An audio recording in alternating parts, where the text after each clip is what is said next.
everybody. Welcome back to the Brando and Joe podcast. Our guest today is Dr. Kevin Nolan.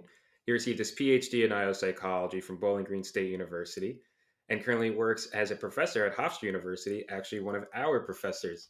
Welcome, Dr. Nolan. By the time we've had you on Hey, here. Welcome. hey, thanks, guys. Really appreciate the opportunity. Great talk with you. And by the way, congratulations on all your success on the podcast. You got a lot of loyal listeners, including myself. Oh, we appreciate it. Oh, thank It's you. Brandon and I never would have thought that people would even listen. So like we're being honest, like sometimes we look at like the analytics and we're like, oh my god, like you see these people are listening and like people have been like we like it. It's not in a million years what we'd have thought. So we appreciate every one of Fantastic. you listeners out there. Um, but yeah, so for those that you don't know, Dr. Nolan was our professor our first semester in fall when we first joined, our OD professor. And I'm not alone in saying that it was one of our cohort's favorite classes. Like, you really engage us, and it's not like you're just like sitting there lecturing us that I know some people have had in the past. Um, I think it's safe to say that we all learned like a ton. Well, good. I mean, that's my job. Here's my perspective on education, man. I had to pay for my own education going through college. I used to get mad when I didn't feel like it was worthwhile. So when I got a chance to step into this role, I kind of said to myself that I'm going to show up every day. I'm going to try hard. I'm going to make sure that they leave there knowing something.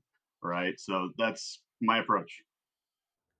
Yeah, I think that is definitely something that we all felt. And I think the structure of the class itself, because we start off with it's such a foundational piece to how we kind of go throughout the program. And I think that that's something that we can speak to for you. I know Joe and I have learned so much, just like we throw in the stuff we learned in our organizational psych class, like in regular conversation now, because it like kind of touches on everything that we go into later on throughout the program. That absolutely is my intention. So I think one of the major aims of grad school is to help students develop a new lens that they view the world through, right? Like you have to see the world differently after grad school. You have to take all this stuff that you're immersing yourself in for 2 or 4 years and be able to take it out and see new themes and new patterns and new ways of understanding things. And, that's part of that aim of that class is that I always challenge the students to try to learn things more deeply and to become more involved and to try to develop that lens because at least in my experience that's been the most impactful thing in my career is having that way of looking at the world. Yeah, and like one thing that you did in the beginning when we got there that I thought was great, it was you had us look up IO career paths. And as like we know that it's very flexible and fluid, but just the idea of getting that mindset going is really helpful for us entering the grad program. And I wanted to kind of use that to go into our first question to kind of talk about what got you into IO because I know what it was. Joe know what it was, but I want our listeners to hear how you got into IO because it was such like an inspiring story for a lot of us students. Yeah, sure. I had a really great college experience. I had some really good social psychology professors. I loved psychology. Um, but I didn't see a career in it. Like I didn't know where to go. I wasn't exposed to IO. I knew I didn't want to do the clinical route. Like I wasn't going to be able to go into psychology and hear about people's traumas and then pretend like it didn't impact me later on down the line. So I graduated college with a psych degree and didn't know what to do. So I went into construction. I took a year off.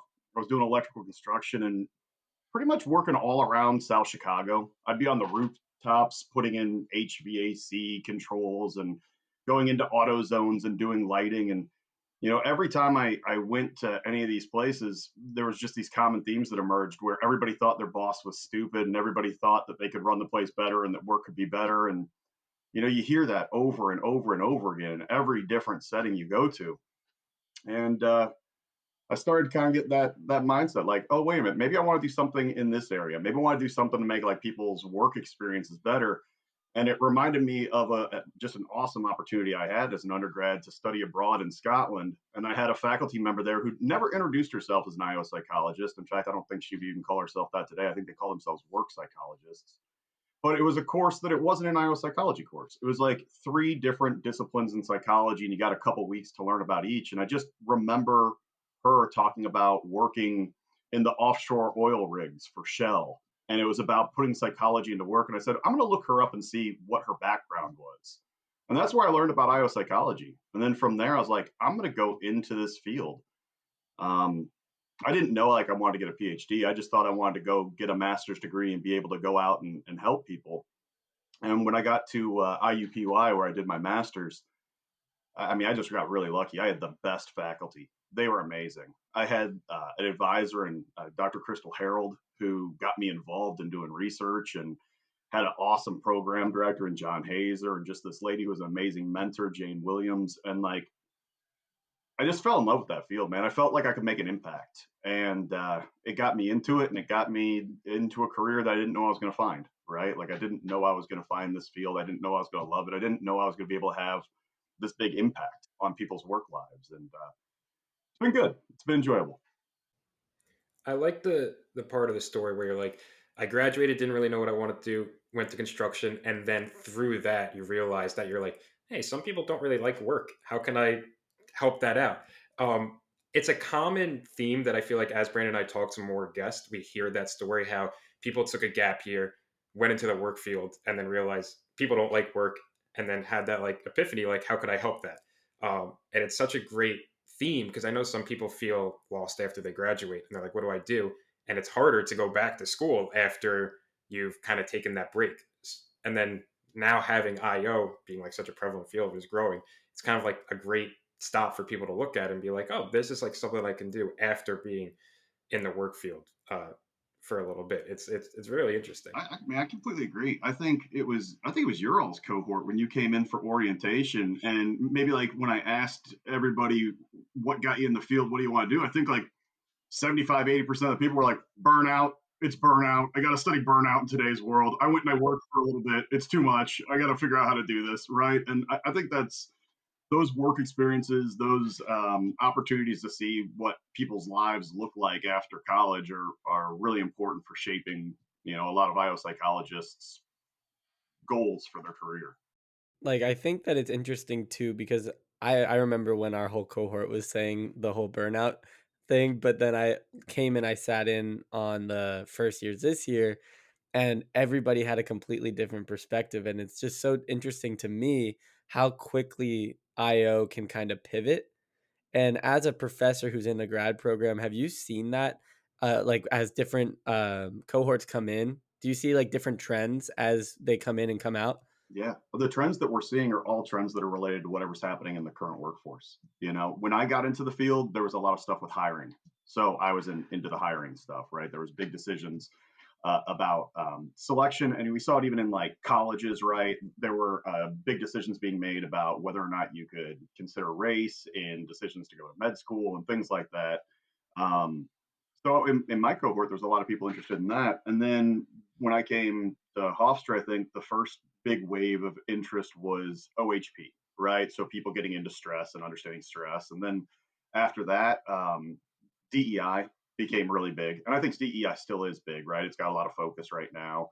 We got a lot of people who are interested in AI and AI and leadership. And obviously, we haven't seen that in the past. But the trends just follow along with work, right? And I think your all's cohort was coming out of COVID. And at COVID, I think the mandate was do more with less across every organization, do more with less. And people were, stressed out from the situation just in the world as well as what work was asking them to do. And I think that's kind of the thing that drove a lot of you into the field. And it's still something we need to address. It's still something the World Health Organization considers to be a really detrimental issue that needs attention. You mentioned AI, and ever since it's like become more important, we kind of like I feel like we fit it into like each one of our episodes just because it's like inevitable, like it's gonna come up. Um, just out of curiosity, do you think like class structures, even maybe just at Hofstra or all around, are gonna change due to AI? Not like assignments, but like the actual content. Like you brought up hiring, and I know we covered it a little bit in our selection class. But like, do you think in like 5 to 10 years, like the classes, like the content of like what we're learning is gonna be different than what we're learning now? Absolutely. 100%. I think at the start of the semester, President Posner had a gigantic AI conference where it was like a full 2 weeks of different people coming in and talking about AI and its impact in the classroom and its impact in the world of work. I think it's going to shape the classroom in a couple ways. I think one of the first ways it's going to shape the classroom is we need to start teaching people how to use it as a tool. If we ignore it or pretend it doesn't exist, then we're not training our students adequately. So we need to like start building it into the curriculum and saying like, how do we use this, right? Um, I use it in my I use it in my job all the time now. I like it a lot. It's a wonderful tool, and I think there's a lot of concern around it because especially in academia, we have a lot of faculty members who get tenure and then they don't want to change things. They like things the way they are, and it's hard when you have come through higher education, you got your degree, you've taught for 25 years, and the way that you assess people is by like write a term paper, right? That's your go-to, and that's your comfortable way. But now, if AI can help you do that, then the people who are the instructors are saying, "Well, what do I do?" Right? Like, if AI can pass all the curriculum for computer science already, like, what do we do to train our students? And that's going to all change. Like, that's what the world of education is trying to figure out, and I think we should probably embrace it. Kevin Dooley, who's on our corporate advisory board, used the best analogy I've ever heard.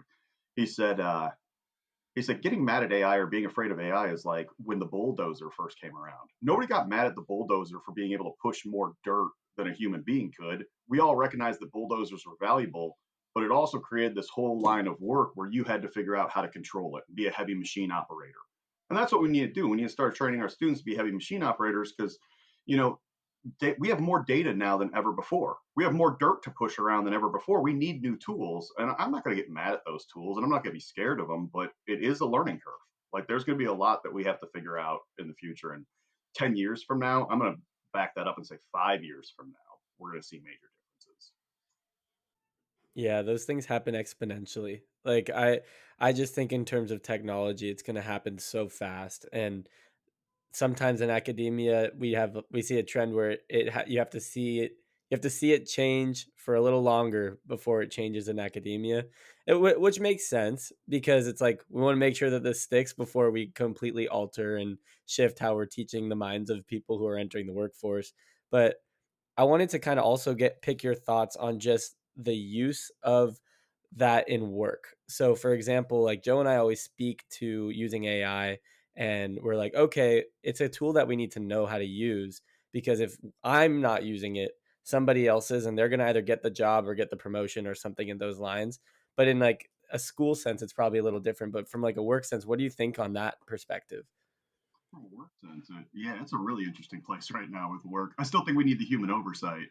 But I can't get this idea out of my head that my new PhD student Ophir and I just started this project, and it came out of this conversation we had where he was telling me that when he came from Baruch, and he said all the people who were graduating from his master's class were using AI to create their application materials.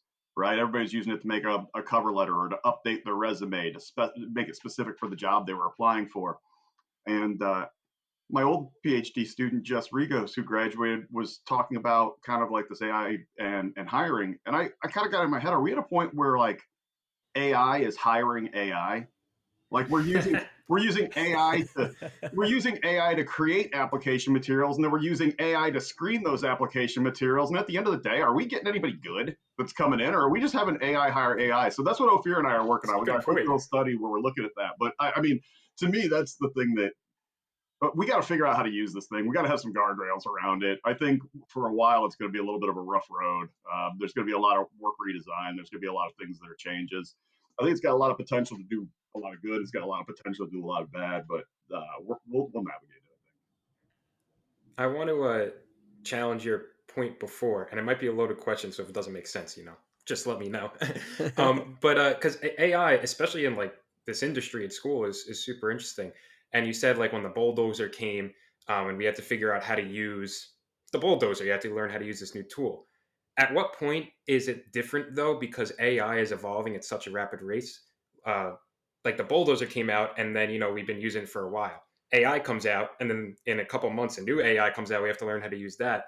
At what point is it just too much, too fast, and like we have to like limit it? But at that same time, do you limit new technology?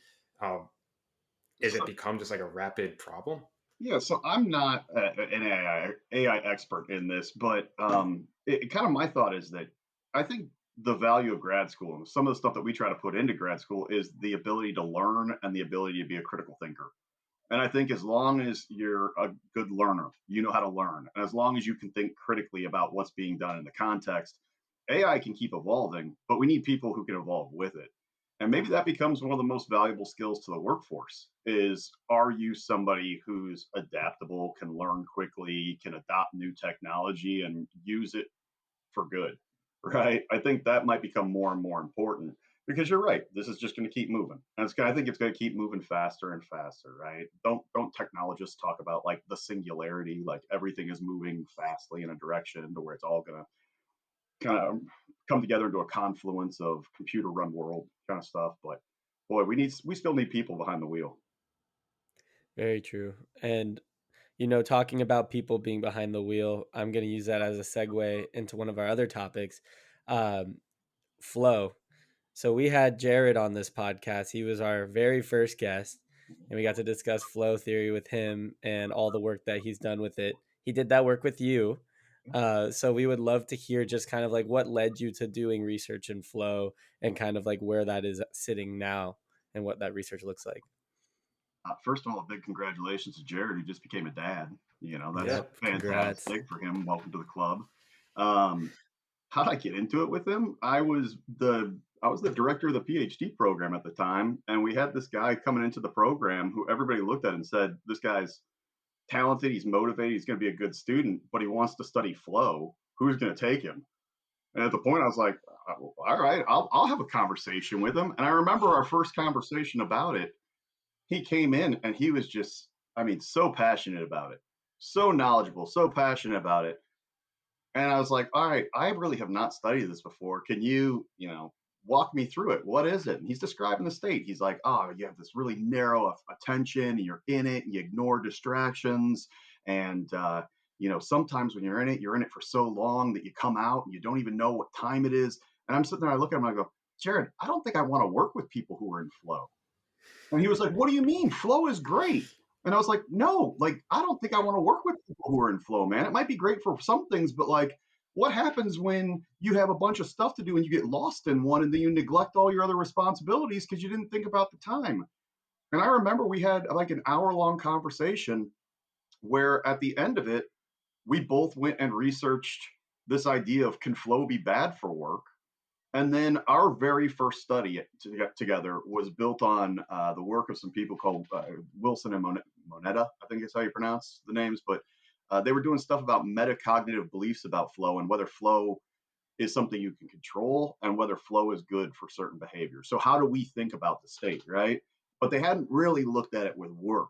So I just challenged them and I said, well, let's do this. Our very first study, let's just go out and see people's thoughts about it, right? Like, do people actually think this is good for their job? And Jared was pretty sure it's going to be like, very, very positive. And I was pretty sure it was going to be pretty negative. And I think honestly, he was way more correct than I was, but we did see a lot of variability in it. And then that became really interesting to us.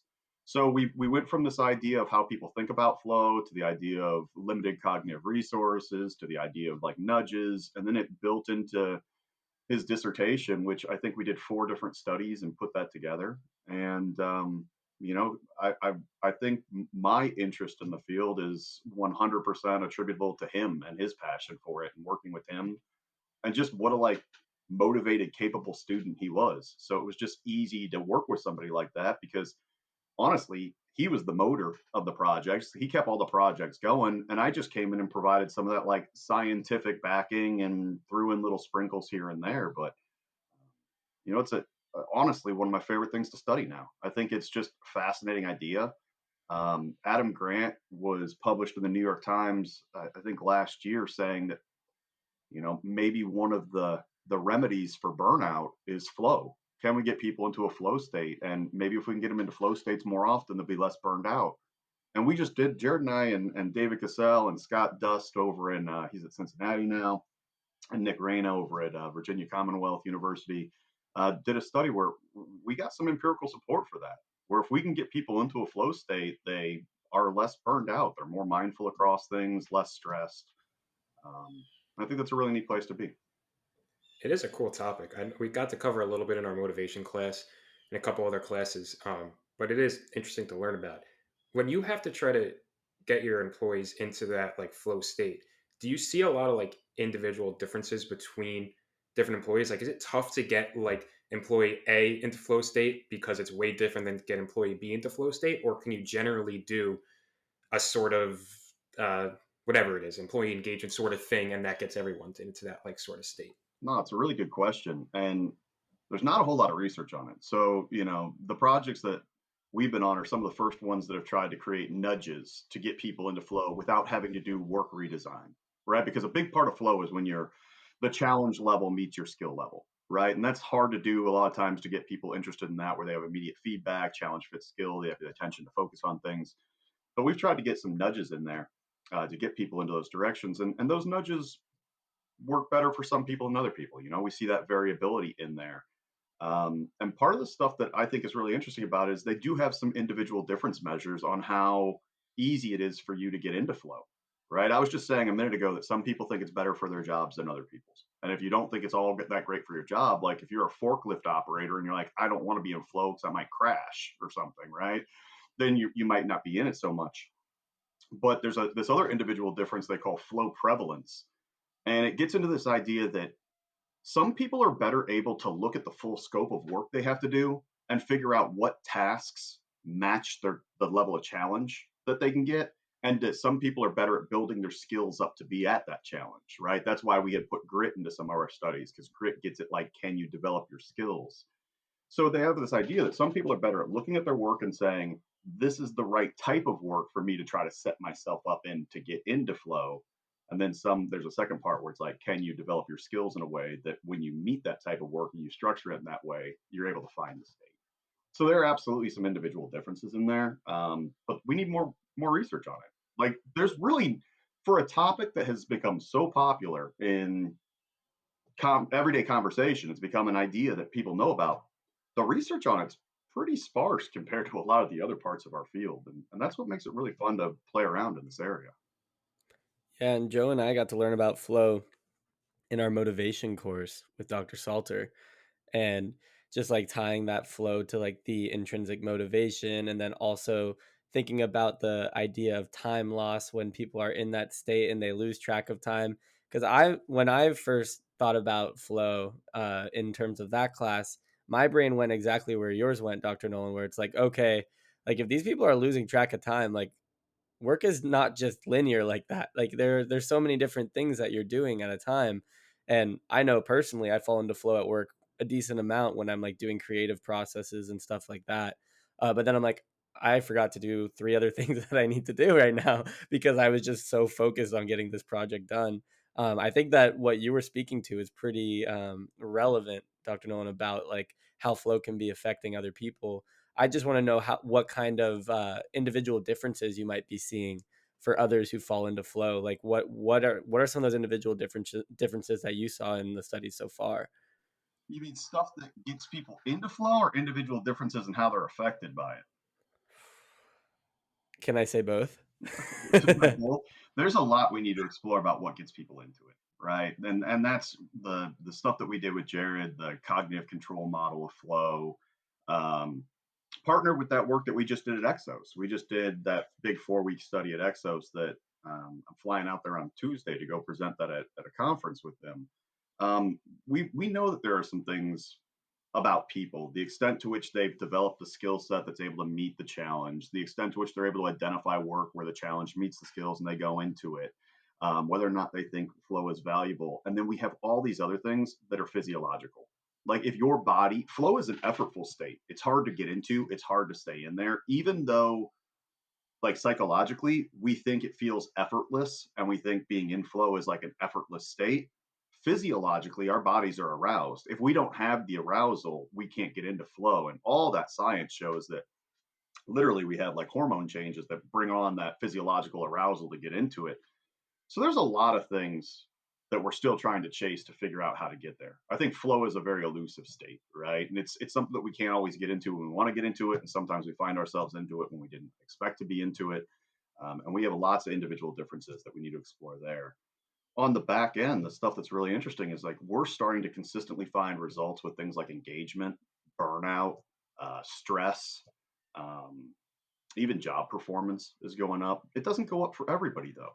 So what we're finding is that those relationships exist, but they're not like a one to one. They're not as strong as you think they would be. which means there are things that are going to moderate it, right? There's going to be things that are going to qualify those relationships where being in flow affects some people some way and affects other people the other way. There really hasn't been all that much work on it. So that's the kind of stuff that I think we still need to explore. We know there are individual differences in terms of how beneficial it is for people, individual differences in terms of how they get into it, and even whether or not they want to be into it. One of the studies I read that was fascinating is that concert violinists, there was a study of concert violinists, and they said the concert violinists work together to identify techniques for getting out of flow. They don't want to be in flow because they said what happens is if they start getting into flow when they're in practice and they start playing for hours on end, they can damage their fingers before concerts. So they say, I'm in this experience. How do I break out of it? Right. So it's not all good for everybody. It's not all bad for everybody. In fact, that's like one of the defining features that you see in some of the early work on it.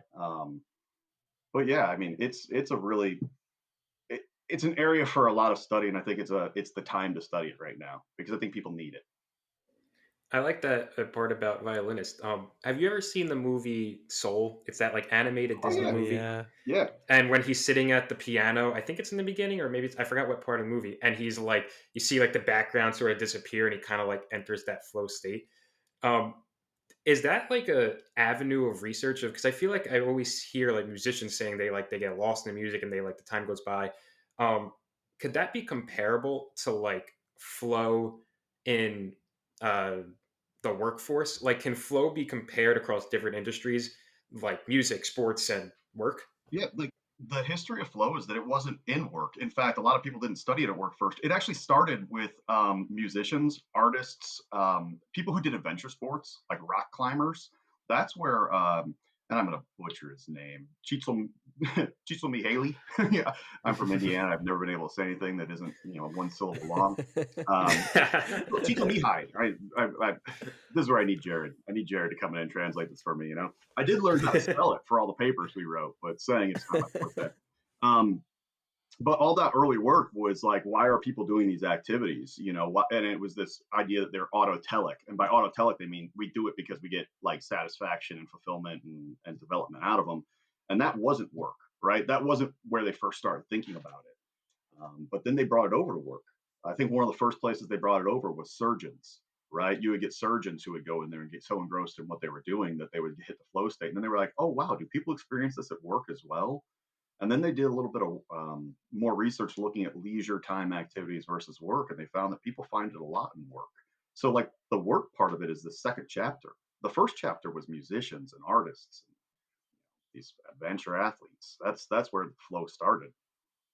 I don't remember 100% because it was so long ago when we had our first episode with Jared.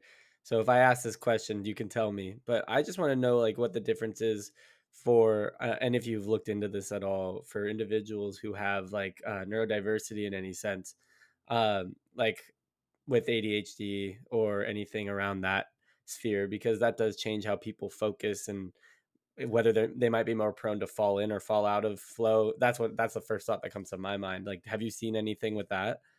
I've seen nothing with it. I'm fascinated by that idea. You just threw out an idea, and it resonated with me. I was like, yes, this would be very interesting to study. I think I just saw a clip on like Reddit or something like that of a neurodivergent teen who was playing piano in a big concert hall, and it was phenomenal. And it was one of these things where he said, you know, is there something else where people who are neurodivergent might experience something differently when they do these kind of activities where the challenge meets the skill, where it has that immediate feedback, where they enter that state maybe in a different way or maybe more often. But I will ask. I'm out of this concert. One of our co-authors on that project with Exos is he's the director of neuroscience for Exos. His name's Chris Bertram. Great guy, really, really smart. And I'm going to ask him that question because he does a lot more about the brain waves and the physiological stuff. And I think that might be give some insight into that. Follow up episode for sure. Yeah. I would love to do like a 6 to 8 months from now, like the flow research, like kind of like all come together and we can like, Progress check. yeah, it's like literally, it's like Jared, then you, Dr. Nolan, and then like at the end, and it was kind of have like flow all throughout. Pretty interesting. Okay, one day down the line. Oh my god, it's been 30 minutes already. I guess you could say we got into flow during during this episode. um, I guess we'll have to ask our last question now, so we don't go end up too long. But we did appreciate you talking about flow. I mean, Brandon and I find it so interesting. I know we've said it a couple of times through this episode when we learned about it through classes. It's definitely like a topic that I know other. Actually, wait, before I even ask the last question, we talked a little bit on the newsletter too, because I know a whole bunch of other people found it in the cohort interesting, right? Yep. We Yeah, we wrote, I did. think, we have a couple articles. Yeah, we Yeah, did. side point. But I guess we can ask our last question. With all your experience and knowledge in the IO field, for those incoming IO students or people who are currently in the program, you have any like tips or advice for them to Yeah. future their career? Well, I think we were joking around before this started off. Like, I could literally talk about this for hours. Absolutely, like tips and advice on it. Um, I mean, one of the things that is really important is surround yourself with good people. Surround yourself with good people. That's one of the very first things. Choose a program. So this is just not for Hofstra students, right? This is for like a lot of listeners and people who might be considering going in the field. My number one advice is find a program where you connect with some of the faculty. Find a program where you think you're going to get a mentor, not just a teacher. My career wouldn't be here without amazing mentors, right? I got so lucky to have Crystal Harrell as my mentor in my master's program. I got so lucky to have Scott Highhouse be my mentor when I was at my doctoral program. And you just learn so much from them, and they create these opportunities for you. And like, find a program where you think you'll find a mentor, not just a teacher. Like, that's really important. And then the other thing, if I'm really limited in my advice here down to something that's manageable, the reality is there's been just this proliferation of IO programs. They're all over now. Like, you can get a degree in IO from so many schools that you couldn't back when I was choosing my master's program. And what that means is we're putting more graduates out, right? The field's growing, that's great, but we keep putting out more graduates, and we put out more graduates from all these different programs. And what's common among them all is that they're all going to have the degree in IO. They're all coming out with a master's degree in IO, right? Especially for like master's students, not PhD. They're all coming out with like a master's degree in IO. The advice is, what have you done during those 2 years above and beyond? What is it that's the value added that you can provide over someone else? And that's kind of the question that's been driving my directorship of the master's program since I've sat in that seat is, what are the opportunities that we can provide students to go above and beyond, to get involved? I mean, that's why we pay for your Metro memberships. That's why we pay for this partnership with ATD. That's why we've done the Hogan certification and bring that in for discounts. That's why we do the year-long um, kind of internship sequence in there. That's why we have lunch and learns with the corporate advisory board. That's why we're telling people to get involved in, get involved in PSYOP. These kind of things. It's all the above and beyond work. And I'm preaching to the choir here because you guys are already doing it with this podcast. You have this above and beyond, right? Because you've recognized the value in this. And there's a value in it, not just for you all, but it's like enjoyment, it's fulfillment, it's development. That's the stuff that people look at when they're making hiring decisions. In what way has this person pursued their own professional development above and beyond the classroom? Right? There's a lot of professional development that has to be a little bit more self-guided. It's got to be above and beyond that. Otherwise, what you get is you get a bunch of graduates who are coming through who are passive learners. They showed up at class, they sat there, they listened to what somebody said, they regurgitated that material on an assessment in a way that was good enough to graduate through, and they got a degree. Okay, now that you got the degree, what else have you been doing to build yourself up to hit the ground running as a, you know, ambitious, proactive, talented young professional? And that's my advice. You have 2 years in grad school, do it, get involved in everything. Earlier, you said you enjoyed in that class, I challenged you to find what you wanted to do 5 years out. And part of the reason I put that in the program and put that in the first class of the program is because if you're considering getting a PhD and that's what you want to do after the master's program, you're on a different track. You're on a different track. You got to get different experiences. You got to get involved in research in a different way. There's different opportunities that you should be working towards with faculty and getting yourself prepared to enter the world of work. I think the more that you know what you want 5 years out when you start grad school, the more you should be programmatically building that into your 2 year graduate or 3 year graduate experience. Yeah, I think that's incredible advice. I don't think we've had that advice on this podcast like that. And to kind of bring it full circle too, we were talking about how our cohort came in with the burnout, with burnout being so prevalent. And that's definitely something we've seen with how you've set up this program, Dr. Nolan, is everybody's taking advantage of every opportunity in our whole program because we're all so prone to burnout. We're all also so prone to do as many things as possible. I think that that's incredible advice though, because not just the idea of when you get out of grad school, it's like there is a little bit of this competitive mindset of like, okay, I'm applying to jobs and I have to know what's going to differentiate my application versus anyone else. But it's also like the experience because when you get that IO experience, a lot of it starts in grad school. So everything with the lens that you spoke to, the IO lens, starts now. And it's how do I get experience within that lens to build my career moving forward? And I just think what you spoke to there, Dr. Nolan, is just such great advice for students to hear. Well, thanks. I mean, I saw it. It's amazing how you kind of find out like these thoughts that shape it. When I first moved out to New York, I had a buddy from my undergrad who just got transferred from his work out here. He was working for Eli Lilly. And he was out here, and we met up and we were having drinks. And he asked me if I would like write him a letter of recommendation to get into a master's program. And I was like, absolutely, you know. And we started talking a little bit more about his career because he's one of these guys that I mean, early career success, like wild success for being a young guy. And what I realized was that he doesn't approach work haphazardly. He literally is one of these guys that says, I have a 5 year plan. I know what I want in 5 years. Oh, by the way, here's what I need to do in year one. Here's what I need to do in year two. Here's what I need to do in year three. And by the way, if I need to do this in year one, that means I need to do this in the first month of the year, this in the second month of the year. And he's one of these guys that literally wakes up in the morning and says, okay, what are my goals for today? How do they align with my goals for the week? How do they align with my goals for the month? You know, everything is purposeful. And I know that I mean, I don't live that. If I lived that, I'd be a much more successful, much more, probably burned out man. But at at the end of the day, it does make sense. I preach to you all the time, like our resources are limited, right? If you can have focus and know what you want, that's boy, if you can build that skill in yourself, even in a little bit of a discipline, it seems like it just makes such rational sense. I know it's easier said than done, but it's a great piece of advice that you just had. Like having that sort of plan of action, especially as a graduate student. I know I've talked with Brandon a lot about this too. Like sometimes it's hard to figure out like what you want to do. Like we learn all this stuff and like what do I actually want my career to look like? But if you can kind of like understand like what you like and what you're good at and have that idea of like once I graduate, I want to go into external consulting and I start networking with these sort of people and I have these sort of skills, it narrows down your path and it makes everything like a little less chaotic.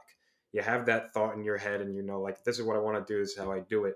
And it kind of, at least I believe, eases everything. You know, it's everything's not coming at you from all different directions. Set those SMART goals. Yep. I completely agree. And I'm going to piggyback that with one other thing, though. Don't be afraid to fail. I think if I can come back and look at my career, I think there was a lot of chances or a lot of opportunities where I had this huge fear of failure that stressed me out, and I probably didn't take advantage of opportunities like I should have been. At this point, where you're young, when you're doing stuff, don't be afraid to fail. Failures are learning experiences, and that's a lot of times where you think you knew what plan you were going to be on. You have a little bit of a failure, but it's not a failure. It's a learning opportunity to pivot and take your skills in something else that fits you and that's going to drive you forward. So if I'm going to offer a little bit more advice to people who are coming into the field, don't approach with that failure fear. You know, go forward in this, extend yourself, take on those opportunities. Um, you know, like I said, you get these weird sayings from places, the weird thoughts from places. I was watching College Game Day, you know, the football thing on ESPN. I was watching College Game Day, and they're doing this thing where they're having college kids try to kick field goals for money. Pat McAfee's giving them like 30 grand if they make it. And one of the guys that was going to kick, they asked him like, "Are you feeling the stress right now?" And the guy responded, "Pressure is privilege." And I said, "Oh my God, that is a great saying. Pressure is privilege." Like I think when students find themselves in those situations where they feel a little stressed out about jumping in and taking it on, like taking on that responsibility, taking on that role, when you have those opportunities and you're stressed out about them, that's a privilege that a lot of people don't have. And I think if we can start building that mindset more in students, that pressure is privilege, lean into it, don't be afraid of failure, and have that focus where you're going in the future. I think that's fantastic. Yeah, that mindset's super important. And one of my mentors, we had her on the podcast, Jennifer Cornelius. She spoke to me about this idea of failing forward, and it's something that I spoke to in our external panel we had recently with all the students. But I just think that's super important to not let fear dictate things, because we learn from our failures, we learn from our successes, and arguably we learn more from our failures. So the fact is if we're going to be making these changes in our careers and going into a graduate program, failure is part of the process, and that's not to say that it's a bad thing. Not at all. It's a tough like thought to have, like when you're like, I have this job in what is it, job interview, and like you're feeling pretty good about it, and then you don't get it. And then in my mind at least, it's like that was like my next 2 years mapped out, and now it's not there. But as you said, Dr. Nolan, you have that kind of like learning experience there. You're like, all right, maybe why didn't I get it? What were some interview techniques I could have? And then more times than none, what I realized is maybe it wasn't meant to be. And then a month later, you get a position that was probably even, or not probably, but could have been even better. And it's that idea of what you said, like failing isn't always the worst. It can actually more times than not be beneficial. Yeah, definitely. And with that too, Dr. Nolan, Joe and I wanted to make sure we were able to say our praise to you on this podcast. We appreciated having you to enter the program, and we're really sad we won't get you next semester, but you get a well-deserved sabbatical. So we just want to say thank you so much for you to not just coming on here, but being like a figurehead for us throughout our program. You've really helped shape our minds and how we want to come into the field of IO personally for Joe and I. So we just want to make sure we said thank you for that too. I appreciate that, guys, and it's always a pleasure. I mean, that's why you're in this field, right? You're in this field to try to help people grow and develop. And something I'm just going to remind you of, like, yeah, you won't have me for next semester because I will be on sabbatical, but that doesn't mean like after you graduate, we all go away. I think like just a reminder to like the alumni, to people who are going into this field. One of the best things about going into the field of biopsychology is most of the people who are in it actually care. They care about people. They care about work. They care about development. They care about well-being. They want to see people succeed and advance. Come back and rely on your faculty, right? If you guys leave the program, you graduate, you have jobs, you have questions, don't hesitate to ask. We're still here. We don't go away when you graduate, right? We're still in those seats. We still have that purpose. We still have that kind of mission in life. So yeah, I'm always here if you guys got questions, and you know, even if they're not OD related. Well, we absolutely appreciate it, and I think we are going to put a pin in that that flow research. And I know Brandon's definitely interested as well. We'll have to have a little reunion. Maybe get Jared on, full That'd be circle moment. that'd be great. We'll get Jared on, and I'm not sure if he listens to the podcast or not, but we'll try to get Chris Bertram on from Exos as well. That guy takes it from a different level, and he's really smart and insightful. It'd be great to have a little roundtable discussion. Absolutely. Oh, now I'm excited. Yeah, that's Yeah, gonna now be a we're great doing time. it. It's happening. It's already in the calendar. Well, thank you again, Dr. Nolan, for coming on. We really do appreciate it. Yeah, thank you so much. It was a pleasure. Hey, thank you guys for having me on. Appreciate it. Great talking with you. Yeah, absolutely. See ya. All right, take care. Wow. Another great episode, Joe. Dr. Nolan, I think, is someone that you and I have looked up to now for over a year, leading our program. I think that the viewers can now see why, given all of the amazing advice he gave and all of the brilliant stuff that he discussed in this podcast. What were your thoughts? I always love talking to him because I feel like every single time we have a discussion, whether it's in class or something like this, he's so easy to talk to. The conversation that gets generated is just great. And it's always something like substantial. Like we always get to talk about something worth talking about, if that makes sense. Especially this episode. Like we got to dive into so many different areas and then finishing off with flow. Like I made the joke that we got into the flow state talking about flow, but like it's serious. Um, it was really, really interesting. Yeah, and you can see why like Jared and him were able to do such amazing work, because they both are just such great people, and not just that, but brilliant minds too. But like we want to thank Dr. Nolan for coming on here again, and all of our listeners. We appreciate you guys, and we hope that you guys find the value from Dr. Nolan that Joe and I get every day in our program. Yeah, absolutely. If you couldn't tell from this episode, we have some great faculty at the Yes. Hofstra program. So if you're ever interested in IO graduate programs, definitely reach out. But yeah, thanks everybody for listening. Yeah. See you guys next week.